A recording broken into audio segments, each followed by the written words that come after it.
के साथ इंसाफ किया जाए। और लंबी तादाद में यहाँ पर स्टूडेंट जो है वो मौजूद है और उनके हाथ में देखिए, ये जो इशू है ये मासेस का इशू है, ये किसी एक तबके का इशू नहीं है। यहाँ पे जो मेन पॉपुलेशन का जो ये है वो है ओपन मेरिट पॉपुलेशन का, तो उनका इशू है और लीडर्स उन्होंने ही चूज किए हैं, तो इनको उन्हीं के हक में बोलना है।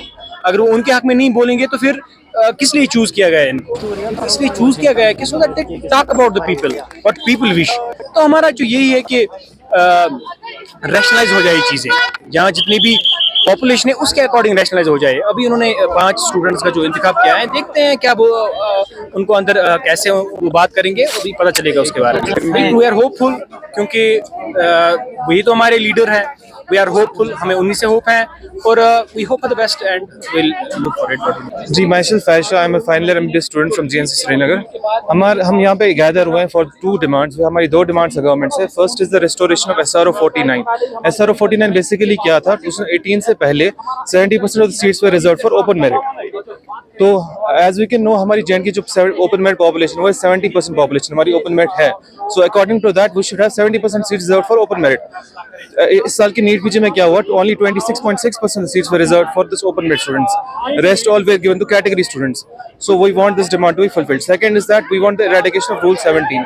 रूल 17 में बेसिकली क्या है, सपोज एक स्टूडेंट है, उसको एमडी मेडिसिन मिला जीएमसी श्रीनगर में, if he wants to upgrade to SKIM Srinagar, तो उसने अगर अपग्रेड कर लिया तो उसकी जो सीट रही थी जीएमसी श्रीनगर की वो भी कैटेगरी वाली स्कूल में जाती है। तो इस हिसाब से 2 सीट्स एक कैटेगरी वाला ओपन मेरिट के लिए जाता है। So we want these demands to be fulfilled on urgent basis. जी जनाब, मैं सेटिस्फाई हो चुकी। आगा साहब पर मुझे पूरा भरोसा है। पूरे कश्मीर के जो यूथ है इस वक्त आगा साहब के पर भरोसा है, क्योंकि वो उसने ये स्टेप उठाया। पार्लियामेंट में उसने बात की कश्मीर की तरफ से, और कश्मीर की जो ओपन मेरिट की जो ये प्रॉब्लम है जिसको 75% से रेस्ट्रिक्ट करके 25% ला गया, इसके लिए हमें बहुत ही कोशिश करनी पड़ेगी। आगा साहब के साथ हमें चलना होगा और साथ ही हमें उमर साहब पे भी भरोसा, इंशाल्लाह वो भी इस मसले को हल करने की पूरी कोशिश करेगा। क्योंकि हम पेरेंट्स, हमारे बच्चे इस वक्त काफी दिन रात मेहनत करके और हम अपना जमीन जायदाद बेचकर अपने बच्चों को बढ़ा के, और दूसरी साइड से रिजर्वेशन जो पहाड़ी लोगों को दी गई वो भी हमारे को कबूल है, हम उनके खिलाफ कभी नहीं है। लेकिन हमारा इंसाफ यही है कि आबादी के तनासुब से इस पॉलिसी को बनाइए ताकि ये नाइंसाफी का सिलसिला जो था पिछले 4-5 सालों से ये खत्म हो जाए।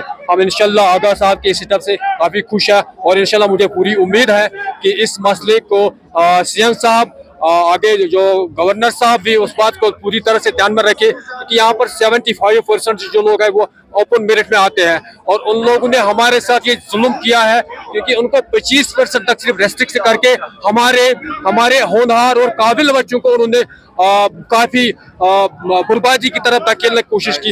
ये एक बहुत बड़ी नाइंसाफी है जिसकी वजह से हम इस वक्त आज सड़कों पर निकले। मैं पेरेंट हूँ और बाकी मैं ज्यादा नहीं बोल पाऊंगा। मैं अपने सीएम से भी यही गुजारिश करूंगा, प्लीज इस मसले को पूरी तरह से देखो।